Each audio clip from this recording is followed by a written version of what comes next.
विलास भुमरेजी, सचिन पाटीलजी, सिद्धार्थ खरातजी, प्रवीण दटकेजी, आनंद तिडकेजी, doctor किरण लहामटेजी, नारायण पाटीलजी, बाबाजी काळे, विक्रम पाचपुतेजी, अभिजित पाटीलजी, प्रवीण स्वामीजी, राजू तोडसामजी, अशा आणि त्याच्यानंतर अजून आहे यादी श्री अनंत नरजी, संजय उपाध्यायजी, महेश सावंतजी, नानाभाऊ पटोलेजी, जयंतराव पाटीलजी, अशा एकूण 32 सदस्यांनी या ठिकाणी या चर्चेमध्ये सहभाग घेतला। प्रामुख्यानं कायदा आणि सुव्यवस्था, शेतकऱ्यांचे प्रश्न यावर ही चर्चा उपस्थित करण्यात आली होती आणि वेगवेगळ्या प्रकारचे मुद्दे मांडण्यात आले। काही मोलाच्या सूचना देखील या ठिकाणी करण्यात आल्या। खरं म्हणजे अध्यक्ष महोदय, परवा मी विधानसभेमध्ये भाषण केल्यानंतर अनेक लोकांना माझ्या भाषणाची मिरची लागली, पण अध्यक्ष महोदय, मी अतिशय स्पष्टपणे सांगितलं, मिसिंग लिंकवर जो काही त्या ठिकाणचा पूल आहे, केबल स्टेट ब्रिज आहे, त्या ठिकाणी जगातले सगळ्यात मोठे टनेल्स आहेत, याला एकही क्रॅक गेलेली नसताना, त्याचं काही नुकसान झालेलं नसताना 7,000 रुपये पाण्यात गेले, 7,000 कोटी पाण्यात गेले, 7,000 कोटी पाण्यात गेले। हा माझा अपमान आहे? महाराष्ट्राचाच अपमान आहे। खोट्या बातम्या पेरणं, अफवा पसरवणं हा महाराष्ट्राचा अपमान आहे। पण मी बोलता बोलता त्या ठिकाणी हिंदीमध्ये बोललो, भाडे के टट्टू। काही लोकांना त्याचे दुःख झालं आणि ते म्हणाले मुख्यमंत्र्यांनी सुसंस्कृत बोलायला पाहिजे होतं। म्हणून नानाभाऊ जाऊन मी अभ्यास केला आणि आता मी भाडे के टट्टू हे माझं वाक्य परत घेतो आणि त्याला सुसंस्कृतपणे भाटक गदर्भ म्हणतो। भाडे के टट्टू नाही, भाटक गदर्भ। आणि जर कोणाला समजलं नसेल तर मग सुपारीबाज। पण मी तर काही सुपारीबाजांबद्दल बोललो, मी टोपी फेकली होती।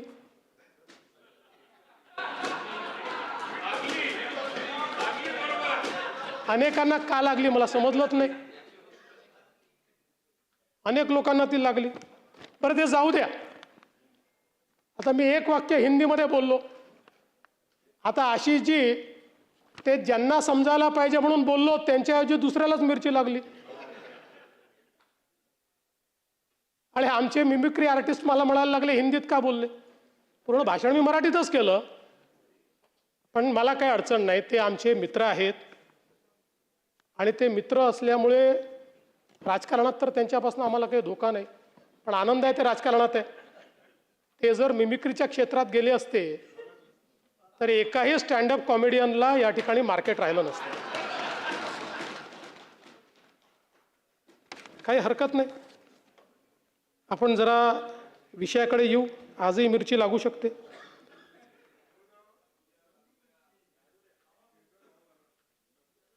अध्यक्ष महोदय, खरं म्हणजे दरवेळेसच अंतिम आठवडा प्रस्ताव आपला कायदा आणि सुव्यवस्थेवर येतो। अनेक घटना सांगितल्या जातात, काही खऱ्याही असतात, काही थोड्या अतिरंजित देखील असतात। पहिल्यांदा सांगतो की ज्या विविक्षित घटना या ठिकाणी मांडलेल्या आहेत त्या प्रत्येक घटनेवर मी काही बोलणार नाही, पण त्याची नोंद घेतलेली आहे। त्या संदर्भातल्या नोट्सही माझ्याकडे आहेत, आवश्यक असेल तर त्या आमदारांना मी पाठवून देईल। त्या प्रत्येक घटनेच्या संदर्भात काय कारवाई झाली आहे हे आपण त्या ठिकाणी सांगणार आहोत। पण त्याचवेळी मला एक गोष्ट आपल्या निदर्शनास आणून द्यायची आहे की मी नेहमी असं मानणाऱ्यांपैकी आहे की कायदा आणि सुव्यवस्थेला उत्तर हे स्टॅटिस्टिक्सने देणं हे काही योग्य नाही आहे।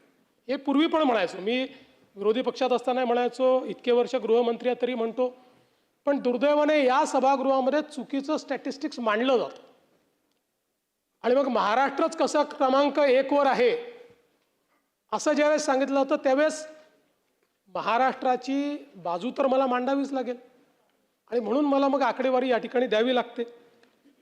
आणि म्हणून मला असं वाटतं की पहिल्यांदा तर आपण सगळ्यांनी लक्षात घेतलं पाहिजे की क्राईम रेट हा कसा मोजायचा असतो. प्रति 1 लाख लोकसंख्या मोजायचा असतो.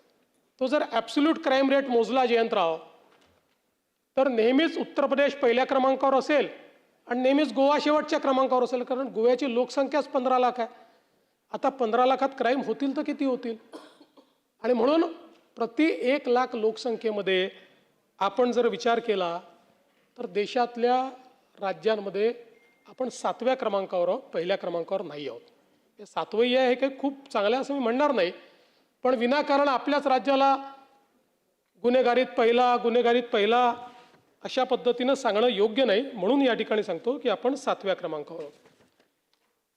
आणि आपण जर बघितलं क्राईम अगेन्स्ट विमेन, महिलांच्या विरुद्ध जे अपराध आहेत त्यामध्ये महाराष्ट्र 9व्या क्रमांकावर आहे. तिथेही पहिल्या क्रमांकावर आपण नाही. क्राईम अगेन्स्ट चिल्ड्रन म्हणजे लहान बालकांच्या विरुद्धचे गुन्हे यातही महाराष्ट्र 7व्या क्रमांकावर आहे, इथेही पहिल्या क्रमांकावर नाही. त्यामुळे मला असं वाटतं आपण जर बघितलं तर याच्यामध्ये जे काही रेपचे गुन्हे आहेत त्याच्यामध्ये महाराष्ट्र 17व्या क्रमांकावर आहे, 17. आणि मायनरच्या संदर्भात 15व्या क्रमांकावर महाराष्ट्र आहे. म्हणून मला असं वाटतं की या ठिकाणी जणू काही महाराष्ट्रामध्ये असं एकही घटना झाली तर त्याचं समर्थन नाही करता येत. पण हे पण लक्षात घेतलं पाहिजे की इतर राज्यांच्या तुलनेमध्ये महाराष्ट्र आजही अधिक सुरक्षित आहे. महाराष्ट्र आजही कायदा पाळणारा अशा प्रकारचा आपला महाराष्ट्र आहे. आणि आपण जर आता क्राईमचं स्टॅटिस्टिक्स दिलं म्हणून सांगतो की मे 25 ते मे 26 अशी जर आपण तुलना केली तर त्याच्यामध्ये विनयभंग 374ने कमी, दुखापत 187ने कमी, जबरी चोरी 271ने कमी, घरफोडी 295ने कमी, चोरी 384ने कमी आणि गुन्हे उघडकीस येण्याचं जे प्रमाण आहे तेही 2025च्या तुलनेत 3.12% वाढलं आहे. 82% ते पोचलेलं आहे. राज्यामध्ये प्रतिबंधात्मक कारवायांमध्ये देखील या संपूर्ण कालावधीत आपण मोठ्या प्रमाणात वाढ केली आहे. तडीपारी 534ने वाढ, MPDA 14ने वाढ, मकोका 33ने वाढ आणि मोठ्या प्रमाणात अग्निशस्त्र जप्त करणे 427 अशा पद्धतीनं आपण हे काम केलं आहे. आणि आपण जर या ठिकाणी अपराध सिद्धीचा दर बघितला हा सगळ्यात महत्त्वाचा आहे. कारण अध्यक्ष महोदय गुन्हेगारावर वचक कधी राहील तर गुन्हा एखादा आपण पकडल्यानंतर त्याची चार्जशीट दाखल केल्यानंतर कन्व्हिक्शन होणं हे अत्यंत महत्त्वाचं आहे. दुर्दैवाने आता हे आपल्या जुन्या कायद्यांमधलं कन्व्हिक्शन चाललं आहे, त्यामुळे फार अडचणी यात. नवीन कायद्यांनी खूप सोपं केलं आहे, स्पीड केलं आहे. पण जुन्या कायद्यांमध्ये हे कन्व्हिक्शन आपण करतो. तर आपण जर बघितलं तर कन्व्हिक्शन देखील मे 25मध्ये 44.2% होतं, ते आता 52.6% गेलं आहे. पण महत्त्वाचं हे नाही आहे, महाराष्ट्राने गेल्या 10 वर्षात काय केलं हे सांगतो. 2008 साली आपला कन्व्हिक्शनचा रेट हा 9.4% होता. 2011 साली 12 साली तो 9% होता, 9.4% होता. तिथपासून आपण सुरुवात केली आहे 9.4%पासून. आणि आता जयंतराव 9.4%वरून आपण 52.6%वर पोहोचलो होतो गेल्या 10 वर्षामध्ये. कन्सिस्टंटली तुम्ही बघितलं 10 वर्ष 8 आणि 9% आपला हा दर होता की ज्याच्यामध्ये 100 लोकांना आपण जर चार्जशीट केलं 91 सुटून जात होते. आता ते आपण 52%वर पोहोचलो. पण आपल्याला 70%पर्यंत जायचं. मला विश्वास आहे नवीन कायद्यांमध्ये आता जे आपण चार्जशीट करतोय आपण 70च्याही पलीकडे त्याच्यामध्ये जातोय, आताच जातोय, कन्व्हिक्शन्स आता सुरू झाली आहेत आणि आपण जाऊ 80पर्यंत जाऊ. पण या जुन्या कायद्यांमध्ये जरा काही अडचणी असल्यामुळे त्या ठिकाणी आपल्याला तो प्रयत्न करावा लागतो. दुसरं, आता नवीन कायद्यांमुळे दुसरा फायदा काय झालाय, काही नियम आपल्यावर त्यांनी टाकले आणि त्याचं उत्तम पालन आपण करतोय. ई साक्ष, आता 90.61% गुन्ह्यांमध्ये ई साक्ष आहे.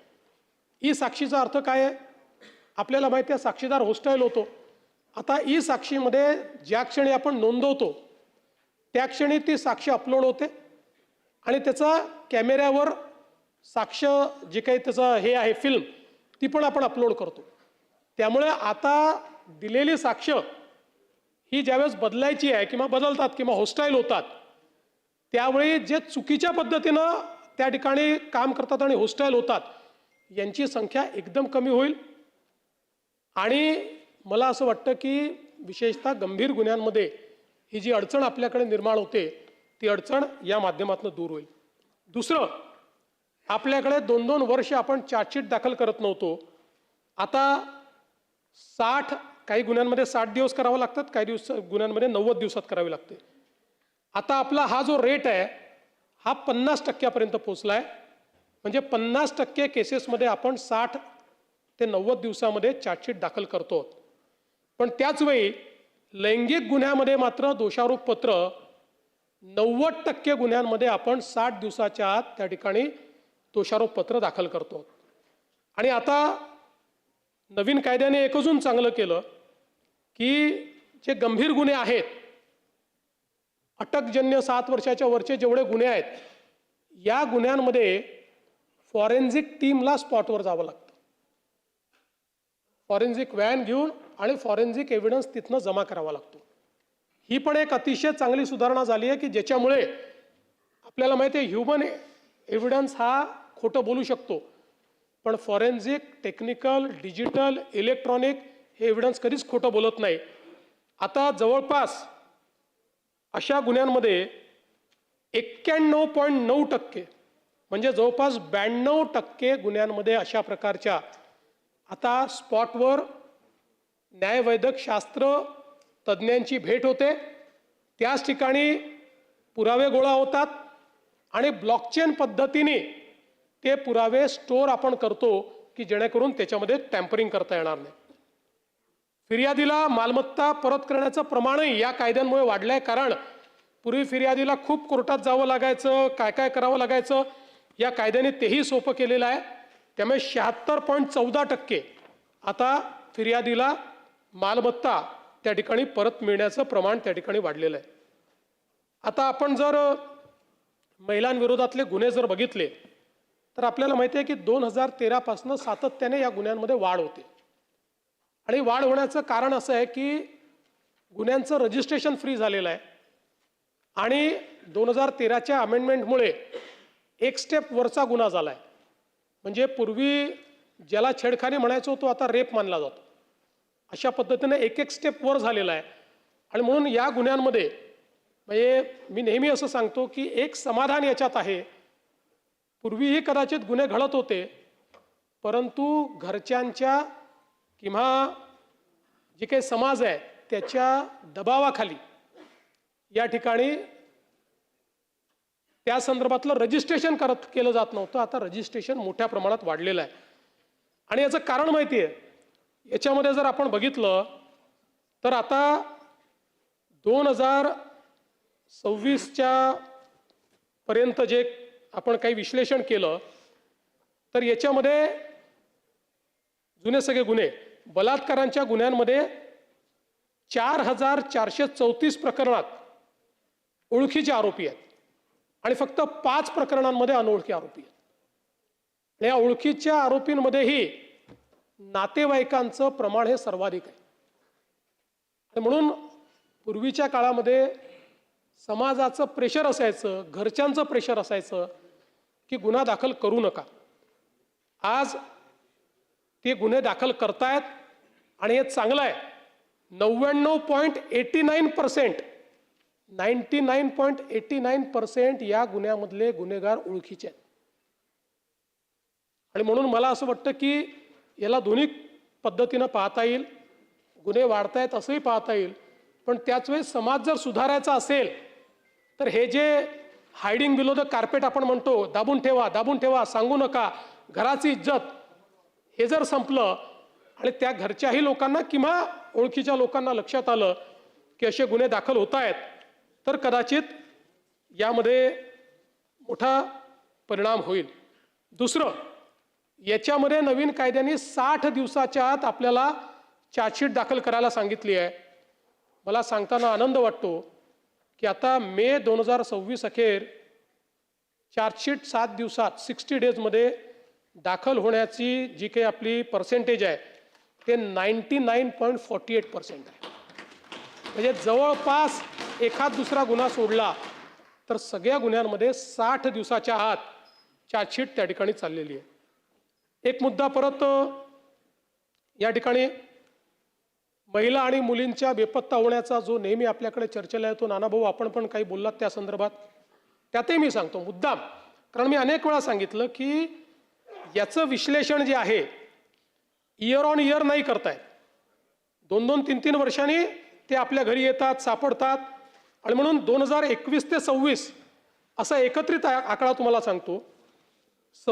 2021 ते 26 बेपत्ता झालेल्या, आपल्याला माहिती आहे की याच्यातही सुप्रीम कोर्टाच्या आदेशामुळे कुठल्याही कारणानं ती घरून निघून गेली तरी बेपत्ता आणि किडनॅपिंग अशा प्रकारचाच गुन्हा आपल्याला दाखल करावा लागतो.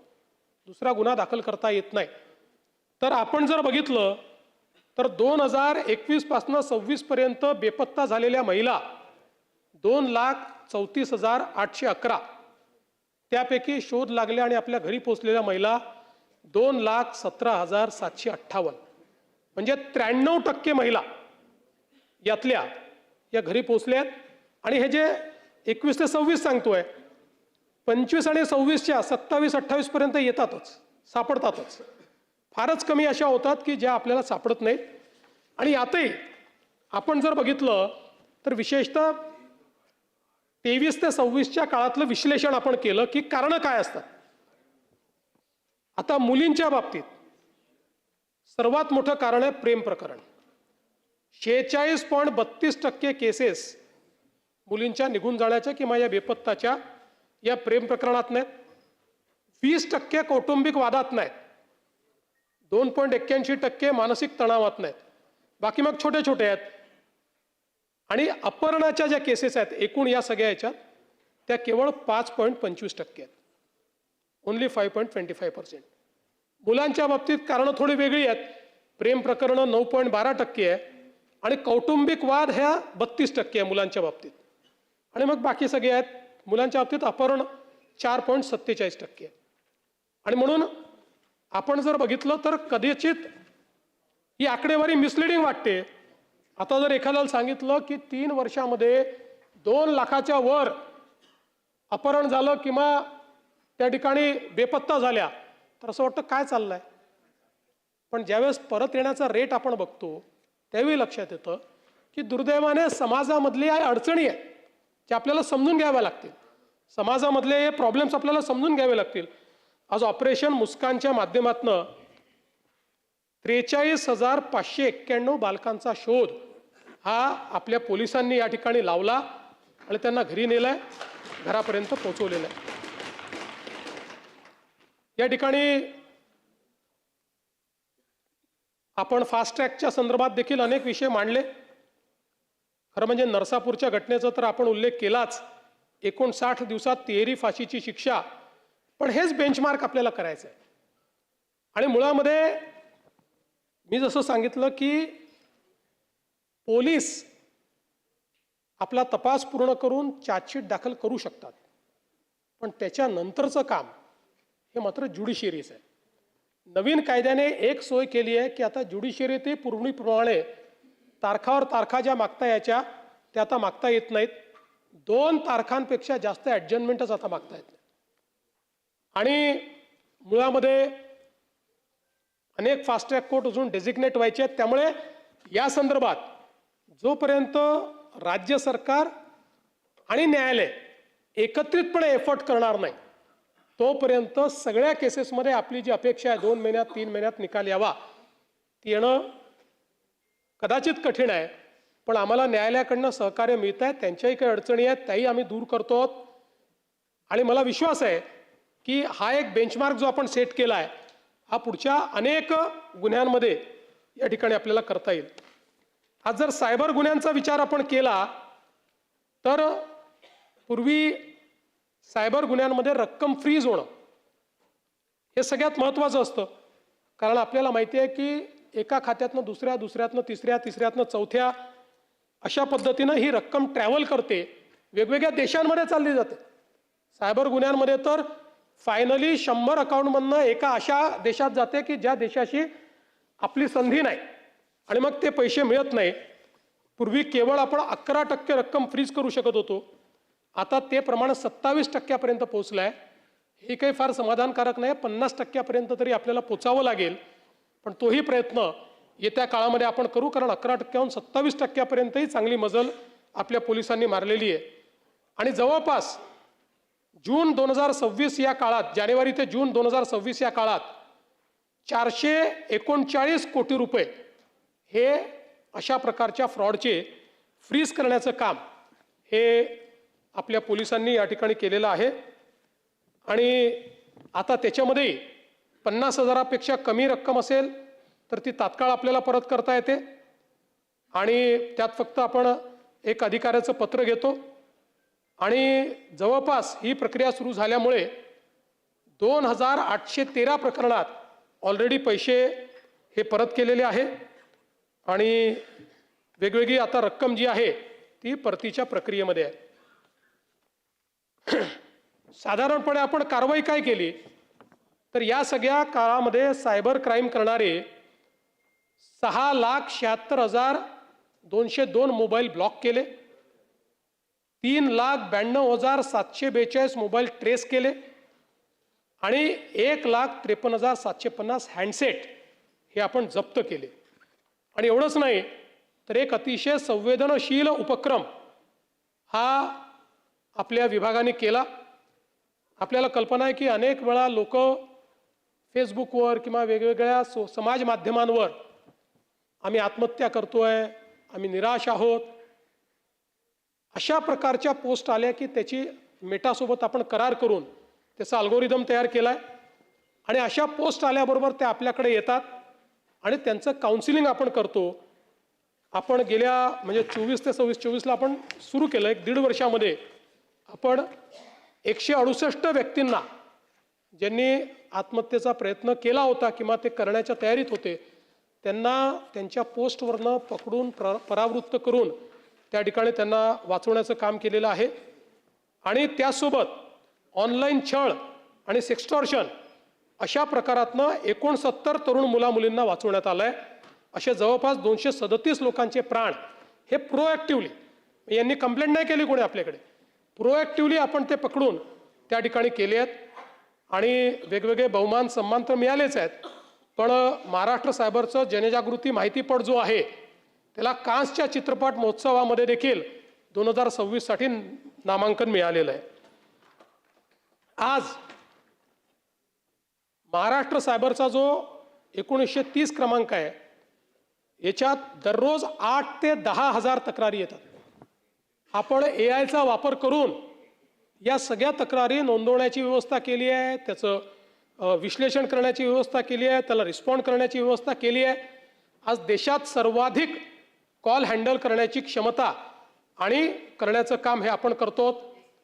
आणि देशातला सर्वात मोठा डिजिटल अरेस्टचा घोटाळा देखील 58 कोटी रुपयाचा हा आपण त्या ठिकाणी पकडला आहे, ज्याच्यामध्ये महाराष्ट्र, गुजरात, राजस्थान, कर्नाटक, आंध्र या 5 राज्यातनं 33 आरोपींना अटक केली आहे.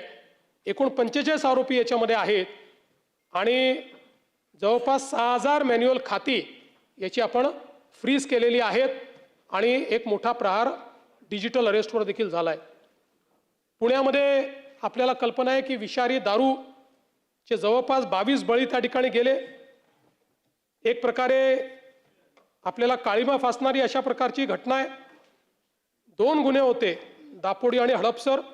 सर्व 17 आरोपी जे आहेत ते गजाआड केले आहेत आणि राज्य उत्पादन शुल्क विभागाचे 13 आणि पोलीस दलातील 13 असे 26 लोक या ठिकाणी दुर्लक्ष केल्याबद्दल निलंबित करण्यात आले आहेत। याचा तपास CID कडे केलेला आहे। याच्यामध्ये मिथेनॉल वापरण्यात आले होते। अनेक ठिकाणी छापे टाकून जवळपास 5929 किलो मिथेनॉलचा साठा हा जप्त करण्यात आला आहे। आणि आता निश्चितपणे आपण घटनेवर कारवाई तर करतो, पण त्यातनं काही शहाणपणी शिकलो पाहिजे। या दृष्टीनं मिथेनॉल जे आहे या संदर्भात त्याचं बॅकवर्ड ट्रॅकिंग कसं करायचं या संदर्भातला प्रयत्न आपण सुरू केला आहे। सर्व पोलीस ठाण्यांना प्रतिबंधात्मक कारवाईच्या सूचना दिल्या आहेत आणि मोठ्या प्रमाणात या ठिकाणी आता खबऱ्यांचं जाळं हे पक्क करण्याकरता 5% बक्षिसाची रक्कम देण्याचा निर्णय आपण केलेला आहे आणि मोठ्या प्रमाणात भरारी पथकं ही आपण तयार केली आहे। टोल फ्री नंबर जो आहे तो आपण दिला आहे, व्हॉट्सॲप क्रमांक दिला आहे आणि जे लोक माहिती देतील त्यांची आयडेंटिटी ही त्या ठिकाणी कोणासमोर ओपन होणार नाही अशा पद्धतीनं आपण काम केलं आहे। आज आपल्यासमोर एक अजून सगळ्यात महत्त्वाचा जर काही चॅलेंज असेल तर तो आहे अंमली पदार्थांचा। जवळपास मे 2025 अखेर आपण 302 कोटीचा मुद्देमाल जप्त केला होता। मे 2026 अखेर 411 कोटीचा मुद्देमाल जप्त केलेला आहे। सगळ्यात महत्त्वाचं की याची जी आंतरराष्ट्रीय सिंडिकेट आहे त्याचा जो सगळ्यात प्रमुख आहे सलीम डोला, आंतरराष्ट्रीय तस्कर जो MDचं सिंडिकेट चालवायचा, मुंबई पोलिसांनी NCBच्या मदतीने त्याला परदेशातनं अटक केली आहे। त्याच्यावर 13 गुन्हे आहेत। सलीम डोला, मोहम्मद सलीम, मोहम्मद सुहेल शेख, ताहेर सलीम डोला, मुस्तफा मोहम्मद कुब्बावाला हे सगळे परदेशातनं ऑपरेट करणारे आता त्या ठिकाणी पकडून आणले आहेत आणि यांच्याकडनंही खूप चांगल्या प्रकारची माहिती मिळाल्यामुळे मोठ्या प्रमाणात फॉरवर्ड आणि बॅकवर्ड लिंकेजेसची माहिती मिळाली आहे। त्याच्यावर कारवाई करून बरेच अशा प्रकारचे युनिट्स हे देखील आपल्याला उद्ध्वस्त करता आली आहेत। यांना दुबईवरनं पकडून आणलंय। यांनी सांगली, कर्जत, अकोला, भोपाळ, म्हैसूर आणि हैदराबाद या ठिकाणी MDचे कारखाने उघडले होते आणि जवळपास 256 कोटी रुपयाचा माल हा यांच्याकडनं या ठिकाणी जप्त झालेला आहे आणि एक महत्त्वाचं रॅकेट हे आपल्या मुंबई पोलिसांनी उद्ध्वस्त केलं आहे। मोठ्या प्रमाणात जनजागरणाचं कामं देखील आपण करतो। 4 लाखपेक्षा अधिक विद्यार्थ्यांपर्यंत पोहोचतो। ड्रग फ्री मुंबई अशा प्रकारचा आता एक जाणीव जागृती करता मोठा कार्यक्रम आपण हातामध्ये घेतलेला आहे की ज्या माध्यमातनं मुलांमध्ये ड्रग्सच्या संदर्भात अवेअरनेस तयार करण्याचा प्रयत्न आपण करतो आणि विशेषतः एक 360 डिग्री अप्रोच या संदर्भातला आता केंद्र सरकारने देखील घेतलेला आहे सगळ्या राज्यांच्या सोबत, ज्याच्यामध्ये आता केवळ एक गृह विभाग नाही, राज्याच्या 20 विभागांना या ड्रग फ्री अभियानाच्या अंतर्गत वेगवेगळी जबाबदारी ही वाटून दिलेली आहे। कारण आपल्याला माहिती आहे MD तयार कसं होतं, ते तयार होण्याकरता जे काही केमिकल्स आहेत ते सगळे केमिकल्स फूड अँड ड्रग डिपार्टमेंटच्या अंतर्गत असतात किंवा मेडिकल एज्युकेशनच्या अंतर्गत असतात। त्यामुळे सगळ्या विभागांचं कोऑर्डिनेशन करून आणि या सगळ्या विभागांना त्या ठिकाणी कामं वाटून दिलेली आहेत आणि डी ॲडिक्शनपासनं तर जाणीव जागृतीपर्यंत अशा प्रत्येक विभागाला काम दिलेलं आहे। मोठ्या प्रमाणात केंद्र सरकार आणि सगळी राज्य सरकारं आता या संदर्भातलं जे काही काम आहे ते करणार आहे। जवळपास मी आपल्याला सांगितलं होतं की पोलीस जर दोषी आढळले तर त्यांना आपण बडतर्फ करू, आपण निलंबित करू, पण निलंबित करून थांबणार नाही तर बडतर्फ करू। जवळपास या ठिकाणी 24 पोलीस निलंबित केले आणि आता 18 पोलीस त्यातले बडतर्फ केलेले आहेत। हे जे NDPSचे खटले आहेत हे देखील अतिशय स्लो चालतात, त्याचाही ते फायदा घेतात आणि म्हणून आता त्याही करता विशेष न्यायालय स्थापण्याचा निर्णय घेण्यात आला आहे आणि हायकोर्टाकडे ती आपली परमिशन गेलेली आहे, त्याला लवकरच परमिशन मिळेल, ज्यामध्ये मुंबईमध्ये 4 आणि ठाण्यामध्ये एक विशेष NDPS न्यायालय, आता याला मान्यता मिळाली आहे, हे लवकर सुरू होईल, अंतिम टप्प्यात आहे. नागपूर इथे एक न्यायालय स्थापन करण्याच्या संदर्भात आता हायकोर्टाकडे पेंडिंग आहे, त्याची परमिशन मिळाल्याबरोबर तेही करू. आणि त्यानंतर प्रयत्न आपला असा आहे की प्रत्येक विभागामध्ये पहिल्या टप्प्यामध्ये अशा प्रकारचे NDPSचे विशेष न्यायालय हे आपल्याला त्या ठिकाणी तयार करायचे आहेत. पोलीस विभागाच्या आधुनिकीकरणाकरता 733 कोटी रुपयाचा प्रस्ताव आपला केंद्र सरकारने मान्य केलेला आहे, ज्यात 60% पैसे केंद्राचे, 40% आपण देणार आहोत. 6 महिन्यात आपण याची कारवाई करणार आहोत. त्यानंतर अजून निधी देण्याचं त्यांनी मान्य केलं आहे. यामध्ये विशेषतः सागरी सुरक्षा, अंमली पदार्थ तस्करी, दहशतवाद शक्तींना आळा, परदेशी घुसखोरीला आळा, गुन्हे कार्यपद्धती, सायबर सुरक्षा, माहिती संकलन, या सगळ्या गोष्टींमध्ये AIचा वापर याच्यावर भर दिलेला आहे. अत्याधुनिक शस्त्र, विशेष वाहने, hovercraft, speedboat, floating jetty, drone, radar, transponder, दळणवळण यंत्रणा, तंत्रज्ञानाची जोड, अशा सगळ्या गोष्टींकरता याच आपण अधिवेशनामध्ये या पुरवणी मागणीला मान्यता देखील दिलेली आहे. त्यामुळे पोलिसांना त्या ठिकाणी आपण ते मोठ्या प्रमाणात आधुनिकीकरण करणार आहोत. पोलिसांच्या घरांकरता DG लोन हे आपण पुन्हा सुरू केलं आणि 12 मे रोजी 1768 कोटी रुपयांना मान्यता दिली. जवळपास 5115 पोलिसांना 1759 कोटी रुपये वितरित केलेले आहेत.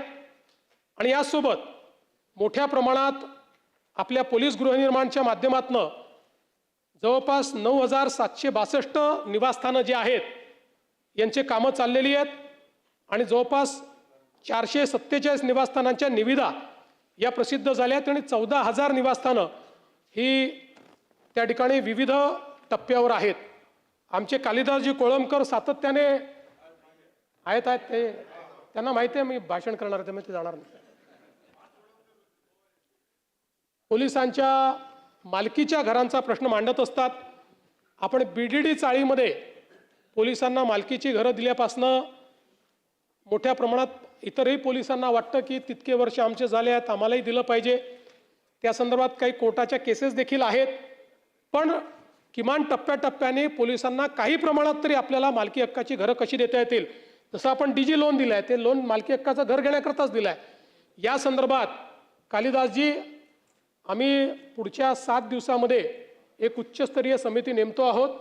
या समितीला आम्ही 3 महिन्याचा कालावधी देणार आहोत आणि 3 महिन्यामध्ये या समितीच्या माध्यमातून आपल्याला काय पोलिसांना मालकीची घरं देण्याकरता वेगवेगळ्या काय योजना करता येतील या संदर्भातला प्रयत्न आपण निश्चितपणे करू. पोलीस कुटुंब आरोग्य योजना याच्यामध्ये जवळपास 112 कोटीचा आपण लाभ दिला आहे आणि 2023 नंतर 61 नवीन अशा प्रकारची पोलीस ठाण्यांची निर्मिती केली आहे. एक अजून महत्त्वाचा निर्णय आपण घेतला आहे.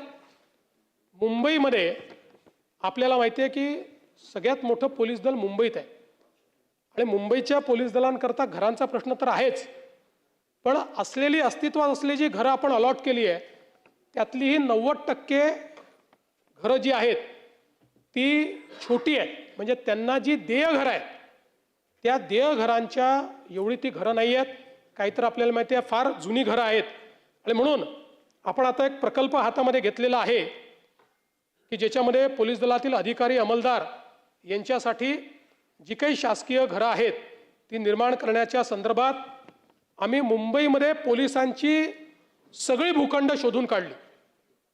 अनेक चांगली मोक्याची भूखंड होती ती सगळी शोधून काढली आणि त्याच्यामध्ये जवळपास 74 महत्त्वाची मोक्याची भूखंड आपल्याला सापडलेली आहेत. या ठिकाणी जवळपास 40,000 शासकीय पोलिसांची निवासस्थानं तयार करण्याचा निर्णय हा मुंबईमध्ये आपण घेतलेला आहे. आणि त्यासोबत मुंबईतले पोलीस ठाणे जे आहेत त्यांची अवस्था आपल्याला कल्पना आहे की कशा पद्धतीची आहे. यामध्ये जवळपास 93 सुसज्ज एकसारखे म्हणजे चांगल्या पद्धतीनं सगळ्या सोयी असतील असे नवीन पोलीस स्टेशन्स देखील मुंबईमध्ये बांधण्याचं या प्रकल्पाच्या अंतर्गत आपण या ठिकाणी प्रस्तावित केलं आहे. एकूणच अध्यक्ष महोदय, या ठिकाणी आता पोलिसांच्या घरांच्या संदर्भात अजून पुष्कळ माहिती आहे, पण बराच अजून गोष्टी बोलायच्या असल्यामुळे सगळी माहिती मी देत नाही. एक नार्कोटिक्सच्या संदर्भात अजून मला महत्त्वाची गोष्ट या ठिकाणी सांगायची आहे की ह्याच्यामधला सगळ्यात महत्त्वाचा केमिकल आहे ब्रोमोफोर मिथाइल प्रोपिओफेनॉन. ब्रोमोफोर मिथाइल प्रोपिओफेनॉन. आता हे केमिकल जे आहे MD बनवण्याकरता सगळ्यात महत्त्वाचं हे केमिकल आहे. पण हेच केमिकल आपल्या narcotic drugs and psychopathic substances psychotropic substances act जी आहे त्या ॲक्टच्या अंतर्गत याचा समावेश नव्हता. त्याचाच फायदा MD बनवणारे लोक घेत होते आणि म्हणून आता आपण हा निर्णय करून हे जे ब्रोमोफोर मिथाइल प्रोपिओफेनॉन आहे याला नुकतंच narcotics drugs and psychotropic substances regulation and amendment order 2026 अंतर्गत कंट्रोल्ड सबस्टन्स म्हणून शेड्यूल A मध्ये टाकलेला आहे. यामुळे MDच्या या सगळ्या व्यवहाराला मोठ्या प्रमाणात आळा बसेल आणि विशेषतः ऑनलाईन याचा मोठ्या प्रमाणात सप्लाय होता त्यालाही आपल्याला आळा करता येईल आणि त्याची सप्लाय चेन जी आहे ती आपल्याला दूर करता येईल. एक अजून महत्त्वाची गोष्ट आहे ती म्हणजे APK फाईल. जे लोक अँड्रॉइड यूज करतात त्यांना APK फाईल पाठवली जाते आणि APK फाईल तुम्ही जर डाउनलोड केली काही पाठवतात तुम्हाला आवडेल असं काही पाठवू शकतात ते किंवा एखादा योजना पाठवू शकतात. ती APK फाईल चुकूनही डाउनलोड केली की तुमच्या अँड्रॉइडचा पूर्ण कंट्रोल कंप्लीट 100% त्यांच्याकडे जातो आणि त्याच्यावर ते काही त्या ठिकाणी करू शकतात. त्यामुळे महानगर गॅस लिमिटेडच्या नावाने संदेश पाठवून अनेक लोकांना त्या ठिकाणी फसवण्याचा प्रयत्न झाला आणि यामध्ये जवळपास 43 कोटी रुपयाची आर्थिक फसवणूक ही लोकांची झाली. यामध्ये आपण गुन्हा नोंदवला आणि 6 आरोपींना झारखंड आणि बिहारमधनं आपण त्या ठिकाणी पकडून आणलं. जवळपास 11 मोबाईल फोन 1 लॅपटॉप असं आपण त्यास आणि त्या एकूण त्याच्यामध्ये 8609 पीडितांचे मोबाईल नंबर मिळाले. म्हणजे 8609 पीडितांचं सगळं त्यांच्याकडे होतं. त्यांचं बँक खातं, ATM क्रमांक, pin number, CVV number, UPI ID सगळं त्यांनी फोनवरनं हस्तगत केलं होतं. त्यामुळे माझी सगळ्यांना विनंती आहे की काही आपल्याला आलं तर ते डाउनलोड करायची इच्छा झाली तरी ते खरं आहे की खोटं आहे पहिल्याशिवाय डाउनलोड करू नका. अनोळखी नंबरवरनं आलेलं काही डाउनलोड करू नका. अख्खा अँड्रॉइड फोन हा त्या ठिकाणी हॅक करता येतो. अशा प्रकारच्या APK फाईल्स तयार झालेल्या आहेत. नाही असं नाही आहे, त्याच्यातही आता काही नवीन हे येत आहेत काय म्हणतात हा अँटीव्हायरस काही येत आहेत किंवा काही येत आहेत ते जर करून टाका.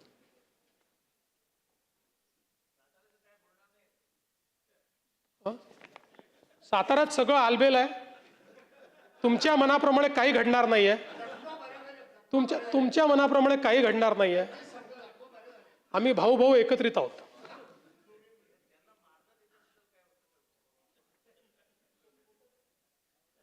कोणी कोणाला मारलेलं नाही.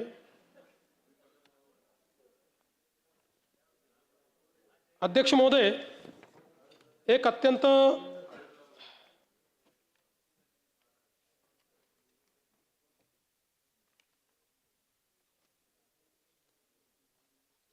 या संदर्भात हे तर मी सांगितलंय. अध्यक्ष महोदय, आता आपण पोलीस दलामध्ये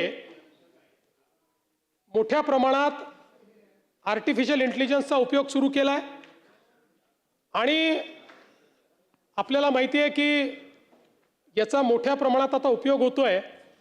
आपण आता तपास सारथी नावाचं एक टूल तयार केलाय आणि हा तपास सारथी जो टूल आहे हा CCTNS सोबत पूर्णपणे आपण इंटिग्रेट केलाय. याच्यामध्ये एंड टू एंड म्हणजे गुन्हा घडल्यापासून चार्जशीट पर्यंत सगळ्या गोष्टी डिजिटाइज पद्धतीनं AIचा उपयोग करून करेक्ट फॉर्मॅटमध्ये आपल्याला तयार करता येतात. आपल्याला माहिती आहे अनेक वेळा केवळ टेक्निकल चुकांमुळे या ठिकाणी आरोपी सुटतात. त्यामुळे या तपास सारथीमध्ये स्पीच टू टेक्स्ट आहे, याच्यामध्ये वेगवेगळ्या भाषेतलं जे आहे त्याचं मराठीत भाषांतर करण्याची सोय आहे. प्रत्येक FIRची जी काही तपास सूची आहे, पाथ ऑफ इन्व्हेस्टिगेशन ते तयार करून देतं. त्यासोबत पंचनामे, फोटो, व्हिडिओ हे सगळं ते अपलोड करून देतं. म्हणजे पंचनामे आणि फोटो व्हिडिओ अपलोड केले तर ते ज्या फॉर्मॅटमध्ये आपल्याला पाहिजे त्या फॉर्मॅटमध्ये ऑटोमॅटिक तयार होतात. ब्लॉकचेन टेक्नॉलॉजीने हे पुरावे त्या ठिकाणी अपलोड केले जातात.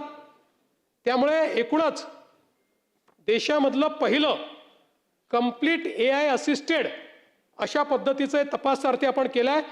आणि मला सांगताना आनंद वाटतो की आत्ता नरसापूरच्या घटनेतही आपण AIचा उपयोग करून ज्यावेळी जी काही चेन आहे ती तयार करून दिली तर त्या निर्णयामध्ये त्याचं ॲप्रिसिएशन आहे.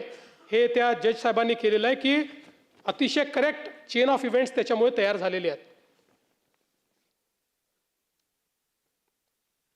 एक अत्यंत महत्त्वाच्या मुद्द्यावर या ठिकाणी या अंतिम आठवडा प्रस्तावामध्ये चर्चा झाली, ती म्हणजे राज्याचे दिवंगत उपमुख्यमंत्री माननीय अजितदादा पवार यांच्या संदर्भात जी काही घटना घडली आणि ते त्या ठिकाणी आपल्यातनं निघून गेले त्याच्या तपासाच्या संदर्भात. पहिल्यांदा तर या ठिकाणी मी स्पष्ट करू इच्छितो की 2 प्रकारे तपास चाललेला आहे. एक प्रकार CID आपलं करते, दुसरं आपल्याला माहिती आहे की AIB करते. एक मुद्दा या ठिकाणी आला की आपण CBIला लिहिलं होतं, मग CBIने इन्क्वायरी का घेतली नाही. CBIने हे स्पष्टपणे सांगितलेलं आहे की AIBचा जो रिपोर्ट आहे हा रिपोर्ट यातला महत्त्वाचा आहे. तो आल्यानंतरच हा तपास आम्ही घेऊ शकतो, त्याच्या आधी आम्ही काही घेणार नाही. त्यामुळे त्याची आपण वाट पाहतोय. याच्यामध्ये आत्तापर्यंत CIDने जो तपास केला आहे त्या तपासामध्ये काही गोष्टी समोर आलेल्या आहेत की ज्याच्यामध्ये वेगवेगळ्या गोष्टींसोबत एक शंका पायलट सुमित कपूर यांच्याबद्दलही होती. त्यांचं बँक खातं, इन्शुरन्स पॉलिसी, शेअर मार्केटमधली गुंतवणूक हे सगळं काही तपासलेलं आहे, पण त्यात कुठलंही काही संशयास्पद आढळलेलं नाही. बाकी सगळे जेवढे फुटेज आहेत ते मिळवलेले आहेत, त्याचं विश्लेषण केलेलं आहे. जे काही अवेलेबल साक्षी पुरावे आहेत ते तयार केलेले आहेत. पण अर्थातच या ठिकाणी AIIBचा रिपोर्ट हा महत्त्वाचा आहे. त्याही संदर्भातली माहिती मी घेतली आणि त्या माहितीमध्ये हे सांगण्यात आलेलं आहे की जेवढे काही त्या ठिकाणी इक्विपमेंट्स होते जे डाउनलोड करायचे होते ते 100% डाउनलोड झालेले आहेत. आता त्याच्यामध्ये कुठलीही अडचण नाही. जे रिकन्स्ट्रक्ट करून डाउनलोड करायचं होतं ते पण झालेलं आहे. त्यामुळे ब्लॅक बॉक्स असेल किंवा दुसरा जो काय बॉक्स आहे ते सगळं झालेलं आहे. आणि एक प्रिलिमिनरी रिपोर्ट आपल्यासमोर त्यांनी आणलेला आहे. मी आज केंद्र सरकारशी देखील चर्चा केली आणि केंद्र सरकारला आणि मंत्रालयाला आणि माननीय मंत्री महोदयांना मी विचारलं की साधारण हा सगळा रिपोर्ट किती दिवसात अपेक्षित आहे. त्यांनी मला हे सांगितलं की साधारणपणे जानेवारीपूर्वी हा रिपोर्ट येईल, अंतिम रिपोर्ट जो आहे. आणि हाच रिपोर्ट सगळ्यात महत्त्वाचा आहे. हा रिपोर्ट आल्यानंतरच, आणि जसं काल रोहित पवार म्हणाले 3-3, 4-4 वर्ष लागतात, हे खरं आहे. पण या केसमध्ये स्पेशली आपल्या केंद्र सरकारने विनंती केली आहे, कारण परदेशातले सगळे तज्ज्ञ याच्यात घेतलेले आहेत, अमेरिकेतली एजन्सी आपण याच्यामध्ये घेतलेली आहे, आणि म्हणून त्यांना विनंती केली आहे आणि त्या सगळ्यांनी ते मान्य केलं आहे. आणि म्हणून आपण म्हणजे दुर्दैवाने असं म्हणू नये, पण दादांची जी काही पुण्यतिथी येईल त्याच्या अगोदर हा रिपोर्ट यावा अशा प्रकारचा प्रयत्न, आणि तो रिपोर्ट येईल. आणि हा रिपोर्ट आल्यानंतर मग CBI असेल किंवा CID पण असेल. आता CID पण त्याच्यावरच अडकलेलं आहे, कारण वर काय घडलं हे या रिपोर्टशिवाय समजूच शकत नाही. ते धागेदोरे याच्यातच मिळणार आहेत. आणि म्हणून मला असं वाटतं की कोणी हा विचार करण्याची आवश्यकता नाही. आमचं सातत्याने याच्यावर लक्ष आहे, केंद्र सरकारचंही लक्ष आहे. केंद्र सरकार योग्य पद्धतीने त्या गोष्टी करते. एक त्यांनी मुद्दा मांडला की आम्ही कर्नाटकात FIR केला, तो तुम्ही CIDला पाठवून दिला. पुन्हा एकदा समजावून सांगतो की ते तर जाऊ द्या, म्हणजे ते इंटरस्टेट FIRचं तर मी मागच्या वेळेसच सांगितलं. FIR नंतरची प्रोसेस काय आहे? FIR नंतरची प्रोसेस आहे चार्जशीट करणे. त्याकरता चार्ज तयार करावा लागतो. FIR मध्ये तुम्हाला कोण दोषी आहे हे FIR नंतर फायनल करावं लागतं की बाबा देवेंद्र फडणवीस आहे, जयंत पाटील आहे, रोहित पवार आहे, कोणीतरी जो कोणी असेल त्याला दोषी आणि त्याच्यावर चार्ज फ्रेम करावा लागतो. तर त्या FIRला अर्थ आहे. तो चार्ज फ्रेम करण्याकरता पहिल्यांदा तुम्हाला इनिशियली कोण दोषी आहे हे ठरवावं लागेल. ते जोपर्यंत AIIBचा रिपोर्ट येत नाही तोपर्यंत तुम्ही ठरवू शकत नाही. आणि म्हणून हा जो काही या ठिकाणी म्हणजे तुम्हाला वाटतं तुम्ही पायलटवर करा म्हटलं, तो रोहित काय नाव त्याचं, तो कंपनीचा मालक त्याच्यावर करा म्हटलं, तुम्हाला त्याच्याकरता ही प्रिलिमिनरी इन्क्वायरी लागेल ना. आणि प्रिलिमिनरी जो काही आता जो पहिला रिपोर्ट आला त्याच्या आधारावर करता येतं का? नाही करता येत. त्यामुळे फायनल रिपोर्ट तुम्हाला यावा लागेल. भावना महत्त्वाचीच आहे, पण शेवटी कायदा भावनेने चालत नाही. उद्याला कोर्टात गेला, कोर्टातनं 1 मिनिटात कोर्ट सांगेल की असं कसं तुम्ही केलं, आणि मग चपराक बसेल आपल्याला. म्हणून मी पुन्हा सांगतो, या प्रकरणाचं सत्य बाहेर आल्याशिवाय आम्ही चूप बसणार नाही. काही झालं तरी ते सत्य बाहेर आणू. त्याकरता त्याचा जो काही योग्य पाठपुरावा आहे तो पाठपुरावा देखील करू. खरात प्रकरणाचा देखील उल्लेख या ठिकाणी झाला. त्याच्यामध्ये एकूण 14 प्रकरणं होती. त्यातले 9 प्रकरणांमध्ये खरात आरोपी आहेत. 3 प्रकरणामध्ये अजून तपास सुरू आहे. त्या सगळ्या प्रकरणांमध्ये आता चार्जशीट देखील आपण दाखल केली आहे. 2 प्रकरणं अशी होती की जी खरातनी टाकली होती, खोटी प्रकरणं होती, ती बी फायनल झालेली आहेत. की जे तक्रारदार आहेत त्या तक्रारदारांना त्या ठिकाणी फसवण्याकरता टाकली होती, तर ती पण आता बी फायनल केलेली आहेत. अध्यक्ष महोदय, यासोबत कृषीच्या संदर्भातले काही मुद्दे या ठिकाणी मांडण्यात आले. काय दिलं रे बाबा? विशेषतः कर्जमाफीच्या संदर्भात बरीच चर्चा या ठिकाणी झाली. पहिल्यांदा तर अध्यक्ष महोदय, आपल्याला याची कल्पना आहे की कर्जमाफी हा एक परिस्थितीची आवश्यकता म्हणून आपण करतो. कुठल्याही कर्जमाफीने शेतकरी कधी श्रीमंत झाला नाही, तो होऊ शकत नाही. पण त्यावेळी शेतकऱ्याला क्रेडिटवर्दी बनवायचं, जेणेकरून त्याला सावकाराकडे जावं लागणार नाही, हे एक महत्त्वाचं उद्दिष्ट आपल्या कर्जमाफीचं असतं. आणि मी पुन्हा एकदा सांगतो की आम्ही विधानसभेच्या निवडणुकीच्या वेळी हा शब्द दिला होता, आम्ही कर्जमाफी करू. खरं म्हणजे आम्ही 2029 पर्यंत थांबू शकलो असतो, कारण सगळ्या निवडणुका जिंकलो आहेत आम्ही, कुठल्या निवडणुका बाकी नाही आहेत. पण आम्ही तसं केलं नाही. आम्ही ठरवलं की शेतकरी अडचणीत असेल तर त्याला कर्जमाफी दिली पाहिजे, आणि कर्जमाफीचा निर्णय आपल्या सरकारने केला. आता याच्यामध्ये आपण काय काय केलं तर कर्जमाफी असेल, एकवेळ समझोता असेल, प्रोत्साहनपर लाभ असेल.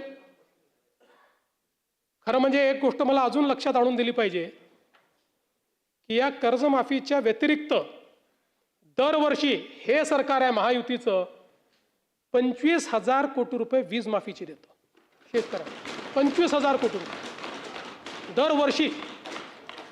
हे पैसे भरावे लागतात, हे माफ नाही होत, हे भरावे लागतात दरवर्षी.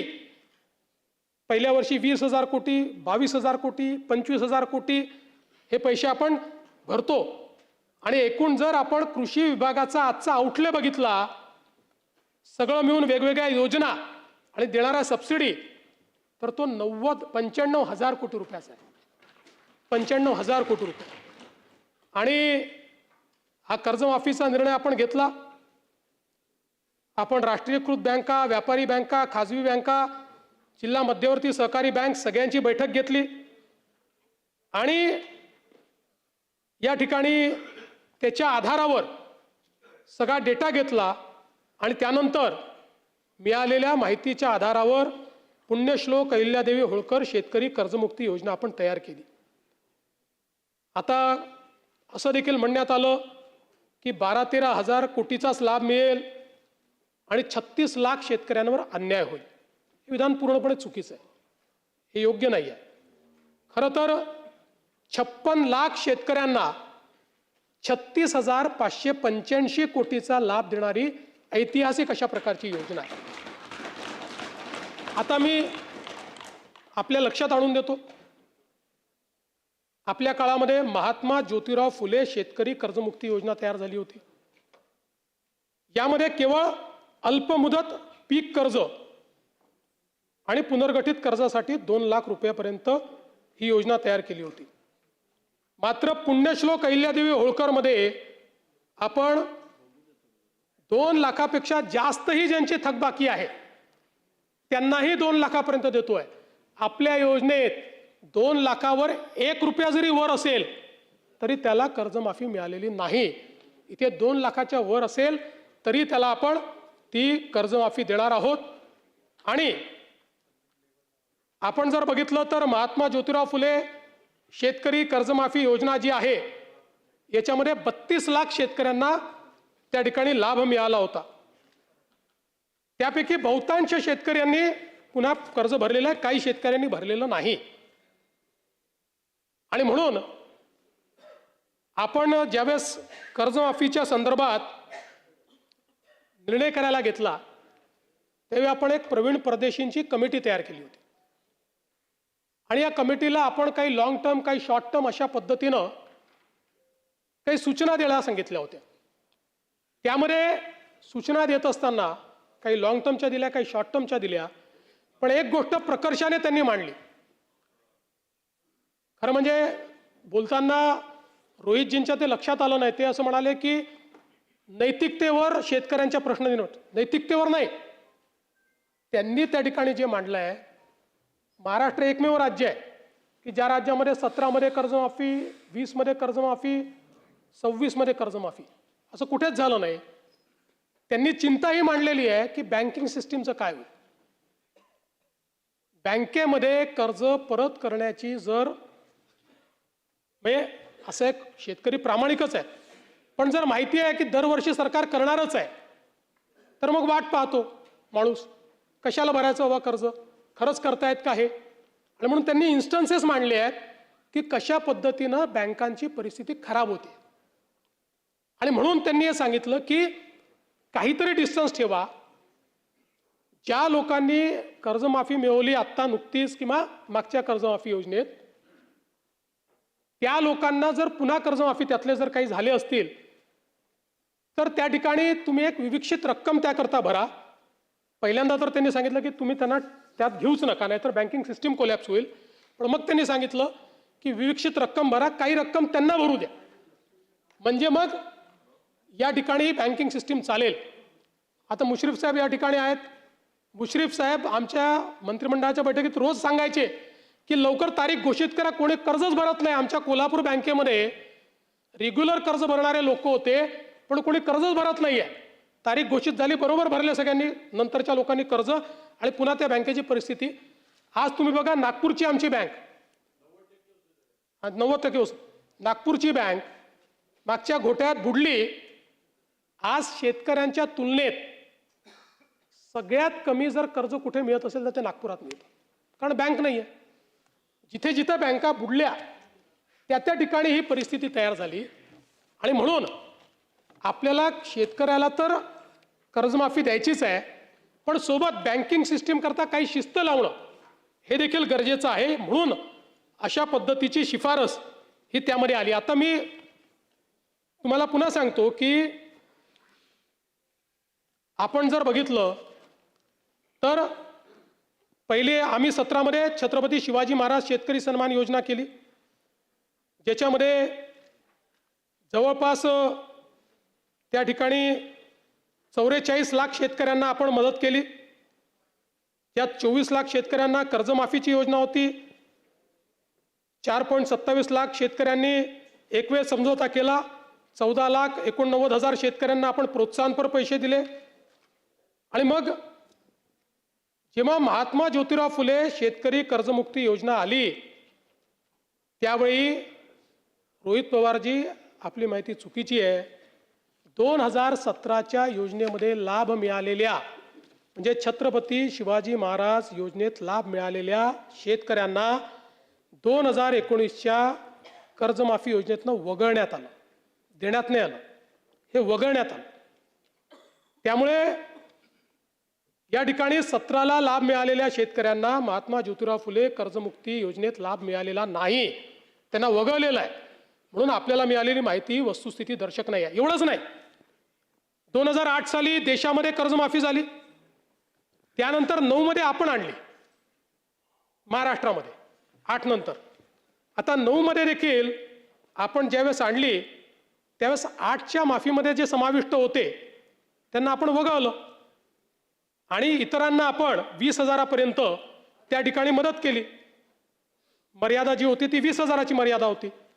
जवळपास 34 लाख शेतकऱ्यांना 4,000 कोटी रुपये आपण 2009 साली दिले होते. आणि म्हणून हे काही पहिल्यांदा झालेलं नाही आहे. या प्रत्येक वेळी लगतची जी कर्जमाफीची योजना आहे त्या कर्जमाफीच्या योजनेतल्या जे पात्र झाले आणि ज्यांना लाभ मिळाला त्यांना वगळण्यात आलेलं आहे. आणि आपण जर बघितलं तर याच्यामध्ये परतफेडीच्या संदर्भातही हे जे टाकण्यात आलं की 2026 आणि 27ला पैसे परत केले पाहिजे, याच्या मागचा उद्देश हाच होता की आपण ज्यांना प्रोत्साहन देतोय, प्रोत्साहन घेत असताना त्यांनी पुढे नीट कर्ज भरलं पाहिजे, या दृष्टीनं आपण या ठिकाणी अशा पद्धतीची योजना केली होती. मला खरं म्हणजे मी तिन्हीचा चार्ट या ठिकाणी तयार केलेला आहे. आपल्या लक्षात येईल आत्तापर्यंतच्या योजनांमधली सगळ्यात मोठी योजना ही यावेळची कर्जमाफीची योजना आहे. टाळ्या याच्यानंतर वाजवा, टाळ्या याच्यानंतर वाजवा.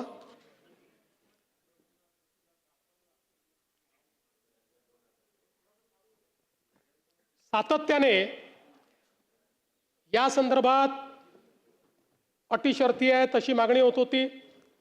आज जवळपास आमच्या रणधीर सावरकरांच्या नेतृत्वात महायुतीचे सर्व आमदार मला भेटले आणि त्यांनी सगळ्यांनी मागणी केली की ही 50,000ची अट तुम्ही काढून टाका. त्यावेळी त्यांनाही मी आकडेवारी दाखवली. मी त्यांना सांगितलं की अट काढल्याने आमच्यावर 3-4 हजार कोटीचा भुर्दंड येईल. फार येईल असं नाही, 4,000 कोटीचा येईल, 5,000 कोटीचा येईल. पण शिस्तीचा भाग म्हणून ही आणलेली आहे. मी त्यांना दाखवलं की समजा 1 लाखापर्यंत नेली तर 2 लाखच शेतकरी असे राहतात की ज्यांच्यावर त्या ठिकाणी त्यांना याचा फायदा मिळत नाही. पण तरी देखील सगळ्यांचं मत होतं की 2 लाखच शेतकरी का सोडतात. केवळ त्याच्याकरता शेतकऱ्यांमध्ये अशी भावना होईल की कोणाला ठेवलं आणि कोणाला वगळलं. त्यामुळे मी आर्थिक शिस्त सांगत होतो आणि ते लोक मला हे सांगत होते की आपण व्यापक विचार केला पाहिजे आणि शेवटी लोकशाही आहे, त्यामुळे लोकशाहीमध्ये त्यांचा व्यापक विचार मी मान्य केला. आणि आता हे जे महात्मा फुले कर्जमाफी योजनेतले जे लोक होते ज्यांना 50,000 रुपयापर्यंत आपण म्हटलं होतं त्यांनाही 2 लाखापर्यंत कर्जमाफी झाली. आणि त्यासोबत 26-27चा जो नियम आहे तोही वगळण्यात येईल. आता आपल्याकडे तर सगळं आहेच. 26 मध्ये कोणी कोणी पैसे भरले आहेत जसं यांनी सांगितलं 95% लोकांनी पैसे भरले. त्यामुळे आता त्याच्या आधीच्या 3 वर्षातले कुठलेही 2 वर्ष ज्यांनी रेग्युलर भरलेले आहेत ते सगळे लोक याकरता पात्र होतील. पुन्हा सांगतो, पहिल्यांदा राज्य सरकारने हा निर्णय घेतलाय, यापूर्वी कधीही असा निर्णय झालेला नाही.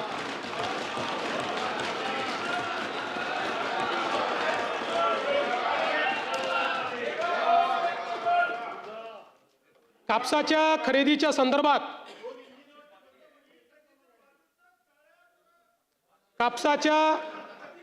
खरेदी संदर्भातही 7,710 प्रति क्विंटल या आधारभूत किमतीवर आपण 136 लाख क्विंटल कापूस खरेदी केलाय आणि त्याकरता 10,883 कोटी रुपयाची चुकारे हे त्या ठिकाणी दिलेले आहेत. सोयाबीनच्या संदर्भात 3,198 कोटी किमतीचा 6 लाख टन सोयाबीन आपण खरेदी केली आहे. कांद्याच्या संदर्भात जवळपास 14,687 मेट्रिक टन कांदा खरेदी केलाय आणि कांद्याचा खरेदी दर आपण 2125 केल्यामुळे आता बाजारामध्ये तो 2500 ते 3000 इथपर्यंत पोहोचलेला आहे. सुधीर भाऊंनी मला धानाच्या बोनस संदर्भात चिठ्ठी पाठवलेली आहे. सुधीर भाऊ, ते आपल्याला द्यायचंच आहे.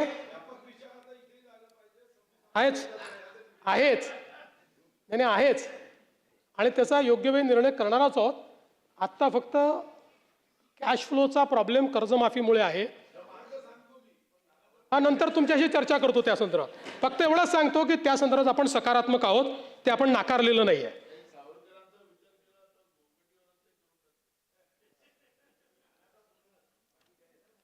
अध्यक्ष महोदय, काही सदस्यांनी हे जे काही लोड शेडिंग आमच्याकडे होतंय असं त्या ठिकाणी मांडलं. मुळामध्ये कुठेही लोड शेडिंग नाही आहे. 32,000 मेगावॅटची मागणी यावेळेस आपण पूर्ण केली. केवळ 2 दिवस आपण, जेव्हा आपले काही संच बंद पडले होते त्यावेळेस आपण त्या ठिकाणी 500 मेगावॅट कमी होतो. पण हे खरं आहे की ग्रामीण भागामध्ये काही ठिकाणी लोकांना वीज मिळत नाही. याचं कारण असं होत आहे की आपण फिडर सेपरेशन केलेलं आहे आणि जे लोक अजूनही कृषी फिडरवर आहेत, पूर्वी त्यांना प्रॉब्लेम नव्हता. पूर्वी कृषी फिडरवर रात्रीच वीज मिळायची, दिवसा अर्धे दिवस, अर्धे रात्री पूर्ण दिवस. आता आपण 76% कृषी फिडरला दिवसा वीज देतोय, 76%. फक्त 24% राहिलेली. आपण जो या ठिकाणी सांगितलं होतं की दिवसा वीज देऊ शेतकऱ्यांना 76%वर, ते 76%ना आपण दिवसा दिल्यामुळे रात्री आपण वीज बंद करतो. आणि ती बंद केल्याबरोबर जे कृषी फिडरवर आहेत त्यांना ती लोड शेडिंग वाटतं. ते लोड शेडिंग नाही आहे. त्यांना गावठाण फिडरवर जावं लागेल. ते मायग्रेशन आपण सुरू केलेलं आहे. अशा सगळ्या केसेस आयडेंटिफाय करून त्यांना जे गावठाणाचं फिडर आहे त्या फिडरवर नेण्याचं काम देखील आता मोठ्या प्रमाणात आपण करतो. नाही, थोडे बहुत त्याच्यामध्ये आता जसं मी उदाहरण सांगतो की वसई विरारला आता 3 दिवस आपण लाईट बंद ठेवले, 3 दिवस ठेवावे लागले. आता त्यातनं लक्षात आलं, आतापर्यंत जे लो लाईंग एरिया वाटत नव्हते तेही आहेत. आता तिथेही आम्ही योजना करतो आणि सगळं पॉवर इन्फ्रास्ट्रक्चर हे उंचीवर तयार करायचं, स्टेज करायचं आणि त्याच्यावर उंचीवर तयार करायचं. अशा पद्धतीनं आता जेवढा भाग बुडलेला होता त्या सगळ्या भागात आम्ही ते चेंज करण्याचा प्रयत्न करतो. त्यामुळे मला असं वाटतं की या संदर्भातही हो, पूरपट्ट्यातही ते करतोय आपण. हा, बोलणार आहे त्याच्यावर, काळजी करू नका. स्मार्ट मीटरचं स्मार्ट मीटर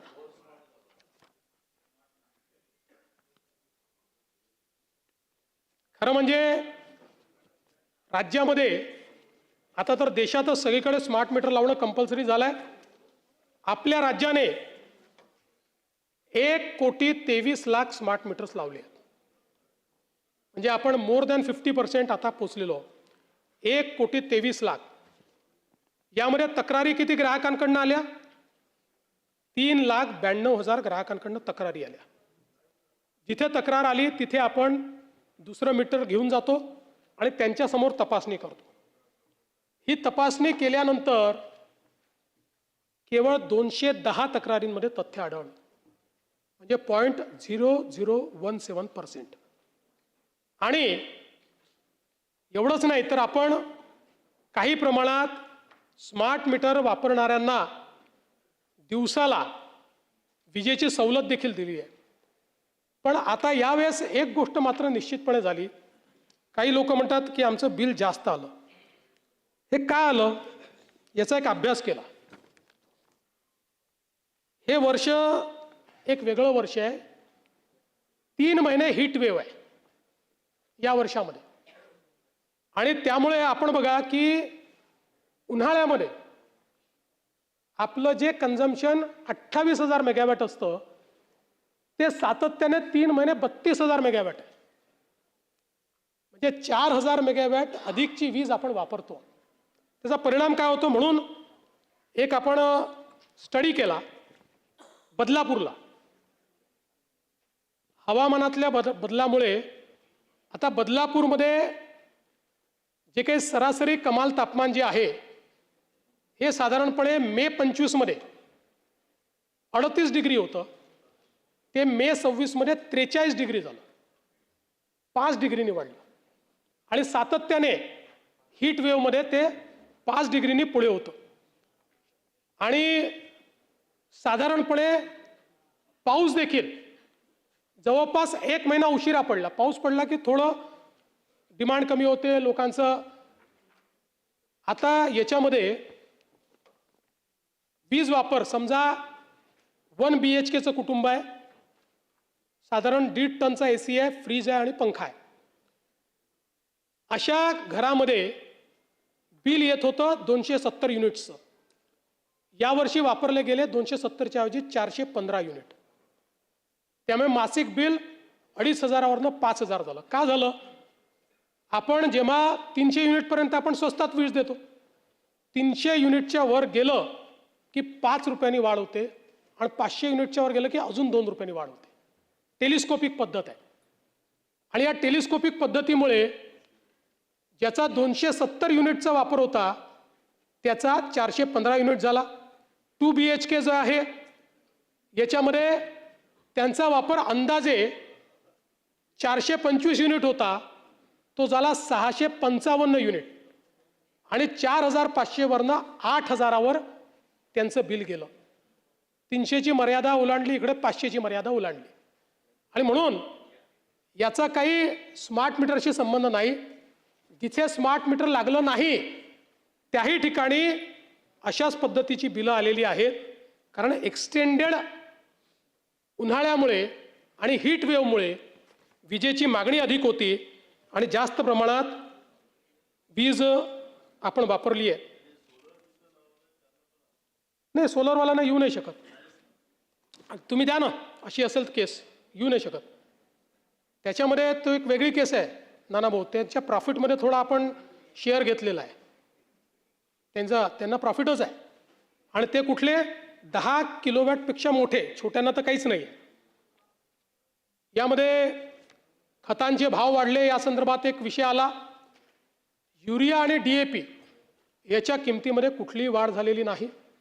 त्याची वाढ त्याच्यामध्ये उलट या जागतिक परिस्थितीमध्ये जगातले भाव वाढल्यानंतर केंद्र सरकारने आपलं अनुदान वाढवलं आणि त्याचे भाव जे आहेत ते स्थिर ठेवलेले आहेत. इतर गोष्टींमध्ये काही भाव वाढलेले आहेत, हे मात्र नक्की आहे. त्यानंतर एक बीड जिल्ह्याचा 800 कोटीचा विमा प्रलंबित आहे, ही चुकीची माहिती आहे. असा कुठलाही 800 कोटीचा विमा प्रलंबित नाही. उलट सुरेश धस साहेबांनी मांडलं, या बीड जिल्ह्यामध्ये जो काही घोटाळा त्या पीक विम्यामध्ये झाला त्याच्यामुळेच आपण सगळे आता या नवीन पद्धतीकडे आलेलो आहोत. यासोबत कृषी समृद्धी योजनेमध्ये 5,000 कोटी रुपये द्यायचे होते, ते दिले नाही असं सांगितलं. हे खरं आहे.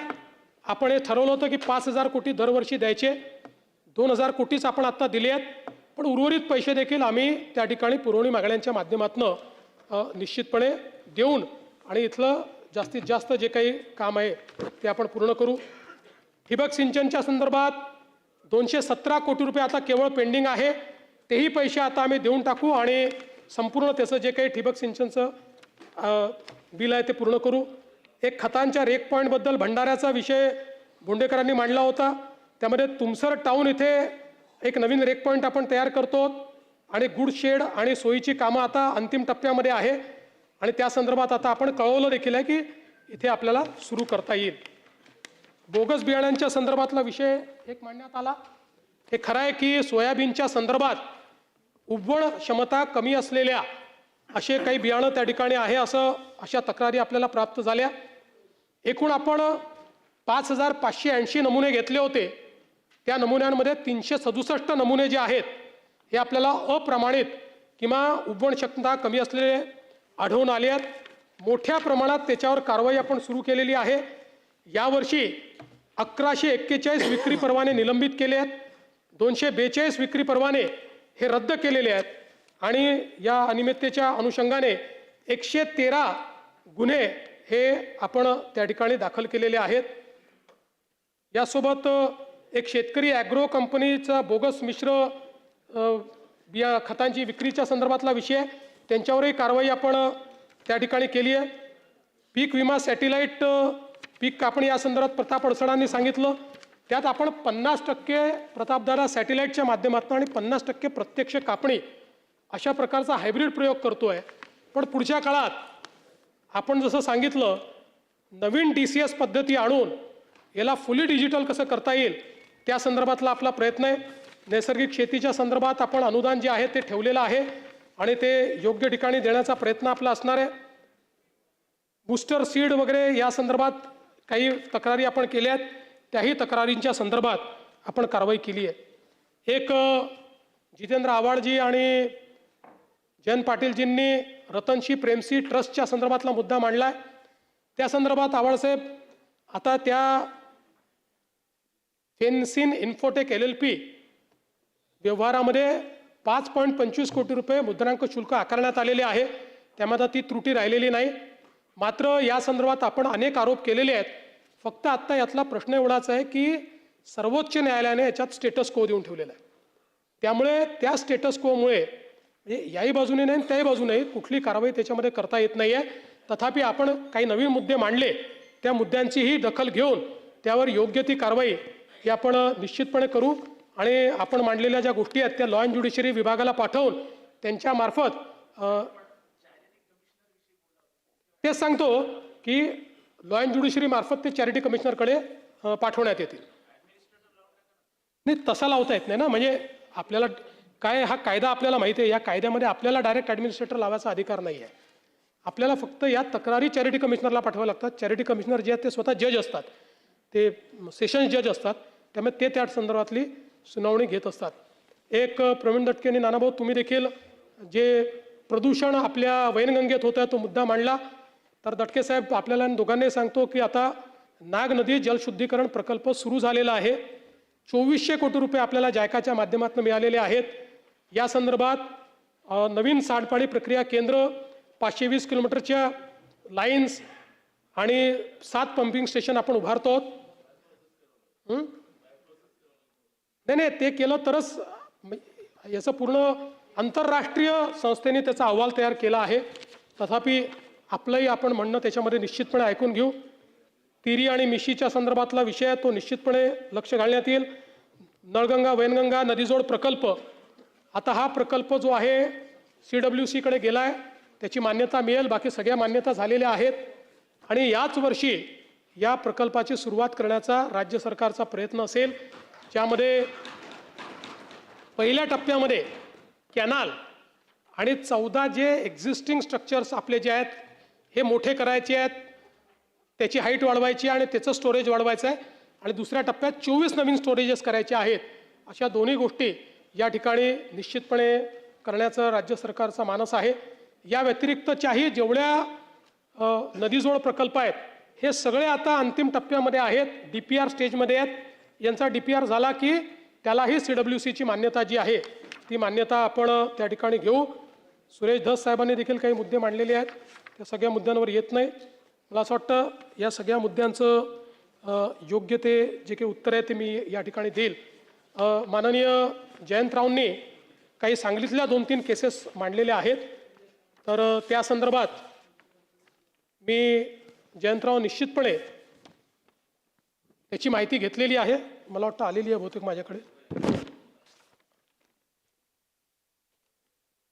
एकतर तुम्ही हा डोंबिवलीचा विषय मांडला जो नगरसेवकाचा रमेश सुक्रे म्हात्रे, तर त्या संदर्भात त्यांना अटक केलेली आहे आणि आत्ताच त्यांना कोर्टाने 3 दिवसाचा रिमांड दिलेला आहे आणि आता ते पोलीस कस्टडीमध्ये त्या ठिकाणी आहेत. दुसरं, विलास वाघमारे दुहेरी हत्याकांड आणि दादासाहेब वाघमारे यांचं अपहरण या संदर्भात गुन्हा त्या ठिकाणी दाखल झालेला आहे. ही घटना मला असं वाटतं पहिली घटना जी आहे ती 2023ची आहे आणि जे जुने आरोपी आहेत 26चे आरोपी पकडले आहेत, पण जुन्या आरोपींचा 26च्या घटनेत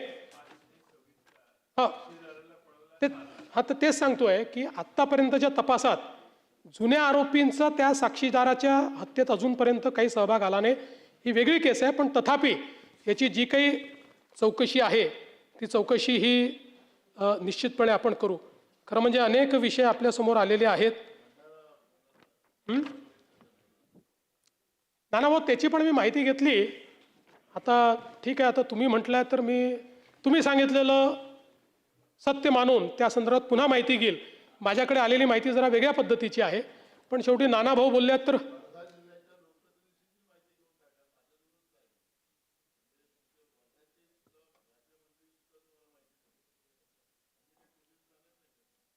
मी म्हणूनच तुम्ही सांगताय म्हणून पुन्हा माहिती घेईल. आत्ता माझ्याकडे जी माहिती आली आहे ती माहिती आपल्या माहितीपेक्षा विसंगत माहिती आहे आणि म्हणून आपण सभागृहात उपस्थित केल्यामुळे पुन्हा त्या संदर्भातली माहिती ही निश्चितपणे मी घेईन.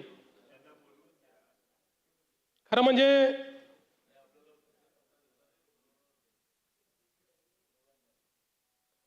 या ठिकाणी